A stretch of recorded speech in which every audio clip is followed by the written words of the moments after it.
एक 8 मीटर ऊंचे भवन के शिखर और तल के अवनमन कोण क्रमशः कितना है? 30 डिग्री और 45 डिग्री है। बहुमंजिल भवन की ऊंचाई और दो भवनों के बीच की दूरी ज्ञात कीजिए, यही निकालना है। समझ में आया ना? तो सबसे पहले क्वेश्चन को आप लोग समझिए, फिगर बनाने के लिए सीखिए, उसके बाद जो है हम लोग क्या देखेंगे, सवाल कैसे बनेगा, ठीक ना? तो देखिए, एक बहुमंजिल भवन के शिखर से देखने पर मान लेते हैं कि ये एक बहुमंजिल भवन है, दिख रहा है? बहुमंजिल भवन दिख रहा है ना? ये एक बहुमंजिल भवन है। इसके शिखर से देखने पर क्या होता है कि 8 मीटर ऊंचे एक भवन, 8 मीटर ऊंचे एक भवन, तो इसके शिखर से हम लोग क्या देख रहे हैं? 8 मीटर ऊंचा एक भवन देख रहे हैं। ये देखिए 8 मीटर ऊंचा एक भवन हो गया। इसके शिखर से देखने पर 8 मीटर ऊंचे भवन के शिखर का, यानी यहाँ से इस भवन के शिखर को देखा जाता है, इसका अवनमन कोण कितना डिग्री? 30 डिग्री। और इसी शिखर से देखने पर इस भवन के तल का अवनमन कोण, तल तो यहाँ न हो गया, तल का अवनमन कोण कितना है? 45 डिग्री है। समझ में आ रहा है ना? ये हो गया तल का अवनमन कोण कितना डिग्री? 45 डिग्री। उसके बाद कहता है बहुमंजिल भवन की ऊंचाई ज्ञात कीजिए। किसकी ऊंचाई निकालना है? बहुमंजिल भवन की ऊंचाई निकालना है। इसके लिए हम लोग क्या करते हैं, इसके समांतर, ये तल के समांतर इसको खींच दिए पैनिकर। अब हम लोग क्या करते हैं, यहाँ से मान लेते हैं ए और बी। ए बी जो है यहाँ एक बहुमंजिल भवन है, दिख रहा है ना? और उसके बाद सी और डी जो है यह एक 8 मीटर ऊंचे भवन है। कहीं प्रॉब्लम है? अब उसके बाद यहाँ यदि ये 8 मीटर है तो ये भी कितना होगा? 8 मीटर। इसको हम लोग क्या मानते हैं? x मान लेते हैं। क्या मान लेते हैं? इसको मान लेते हैं क्या? x। तो ये भी तो x होगा ना? चलिए अब देखिए यहाँ पे दो गो यानी त्रिभुज बन गया। ये दिख रहा है ना कौन? यहाँ पे ले लीजिए डी, डी तो है ये है, यहाँ ले लीजिए कौन सी? ई। ए ई डी दिख रहा है। इसका अवनमन कोण है 30 डिग्री, तो उन्नयन कोण कितना डिग्री? 30 डिग्री। अवनमन कोण के बराबर क्या होता है? उन्नयन कोण। ये है 45 डिग्री, तो ये भी कितना होगा? अब यहाँ पे देखिए ए बी सी त्रिभुज दिख रहा है, त्रिभुज ए बी सी, इसमें निकाल लेंगे, फिर उसके बाद ए ई डी में निकाल लेंगे। समझ में आ रहा है ना? हमको निकालना क्या सब है? बहुमंजिल भवन की ऊंचाई और दोनों भवनों के बीच की दूरी। नहीं समझ में आया? क्वेश्चन समझ में आया? समझ में आ गया ना? अब चलिए देखिए ये बनेगा कैसे।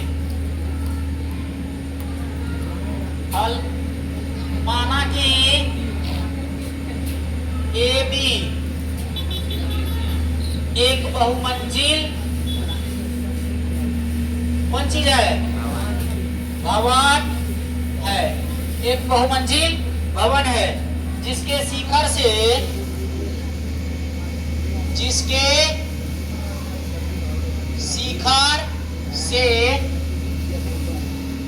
मार कर दीजिए एक उधर से। चलिए देखिए ये भी एक बहुमंजिल भवन है जिसके शिखर से देखने पर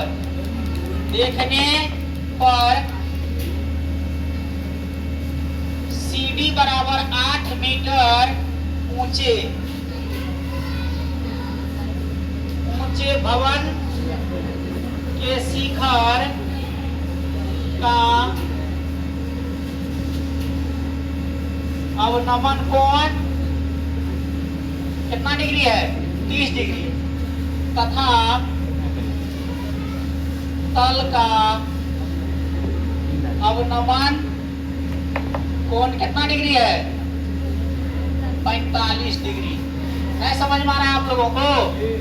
आ रहा है तो जवाब दीजिए। अब कौन त्रिभुज ले लें? ABC ले लीजिए। समकोण त्रिभुज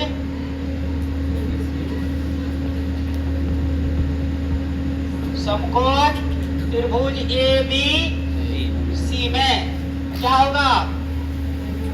थीटा बराबर 45 डिग्री, AB बराबर 8 प्लस x, BC बराबर x। BC बराबर x, ठीक है ना। तो कौन थीटा लगा दें? Tan theta. टेन थीटा बराबर क्या होता है? लंब बटे आधार। थीटा की जगह पर क्या दे? टेन 45 डिग्री बराबर लंब कितना है? 8 प्लस एच बटे टेन 45 का मान ये हो गया 8 प्लस एक्स बटे एक्स एच ना 8 प्लस एच बटे क्या एक्स। कहीं प्रॉब्लम? चलिए क्रॉस मल्टीप्लीकेशन कर दें। ये हो गया एक्स बराबर कितना? 8 प्लस समीकरण 1। कहीं प्रॉब्लम? चलिए पुनः किस त्रिभुज में? समकोण त्रिभुज AED में ये हो जाएगा थीटा बराबर कितना डिग्री? 30 डिग्री। AE बराबर H और DE बराबर X। कहीं प्रॉब्लम? तो टेन थीटा बराबर क्या हो जाएगा? लंब बट्टे आधार। थीटा की जगह पर कितना दे दें? 30 डिग्री बराबर लंब कितना? H बट्टे X। 33 का मान 1/√3 H बट्टे X। क्रॉस मल्टीप्लीकेशन कर लें। X बराबर √3 H। समीकरण 1 और 2 देखिए। 1 में देखिए x बराबर इतना है और 2 में भी x बराबर, दोनों में x से बराबर है। तो समीकरण 1 और 2 से यदि एक पक्ष बराबर है तो दूसरा पक्ष क्या होगा? तो लिखेंगे समीकरण 1 और 2 से। तो क्या हो जाएगा? ये 8 प्लस h बराबर √3h। कहीं दिक्कत? चलिए h वाला को एक तरफ कर लेते हैं। तो इधर बच जाएगा 8, इधर हो जाएगा √3h प्लस क्या माइनस क्या h। ठीक है ना। चलिए h कॉमन ले लें। h कॉमन लेते हैं तो इसमें क्या बच गया? √3 माइनस बराबर 8। √3 माइनस 1 जो है इधर कौन चीज में है? उधर जाएगा तो h बराबर 8 बट्टे √3 माइनस 1। ये जो है अब हर का परिमयकरण कर लें। 8 बट्टे √3 माइनस 1 गुना √3 प्लस 1 बट्टे √3 प्लस 1। नहीं समझ में आ रहा है? h बराबर हो गया कितना? 8 इंटू √3 प्लस 1। ये हो गया a minus b into a plus b. क्या होता है? a स्क्वायर माइनस √3 का स्क्वायर माइनस 1 का स्क्वायर। h बराबर हो गया 8 इंटू √3 प्लस 1। √3 का स्क्वायर 3 माइनस 1। कहीं दिक्कत? h बराबर हो गया 8 इंटू √3 प्लस 1/2। 2 से ये कट गया 4। ये हो गया h equal to 4 into √3 plus 1। ये निकल गया कौन सी? ऊंचाई। अब दोनों भवनों के बीच का दूरी h बराबर जब निकल गया तो हम क्या करेंगे? या तो समीकरण 1 में रख दें या समीकरण 2 में। किसी में रख देंगे तो निकल जाएगा। नहीं समझ में आ रहा है? तो सबसे अच्छा होगा किस में रखना? 1 में कि 2 में? 1 में रख दीजिए, कोई दिक्कत नहीं। किसी में रखेंगे तो बात एक ही है। समीकरण 1 में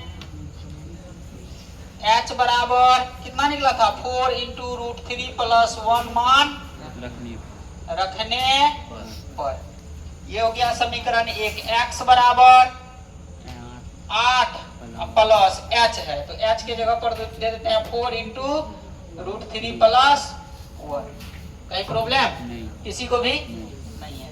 अब चलिए इसी को लिखेंगे x बराबर 8 प्लस 4 √3 प्लस 4। ठीक है, गुना कर दिए इसको। x बराबर 8 4 12 प्लस 4 √3। 4 कॉमन ले लें। 4 कॉमन ले लिए तो इसमें बच गया कितना? 3 प्लस √3। आंसर समझ में आ गया ना?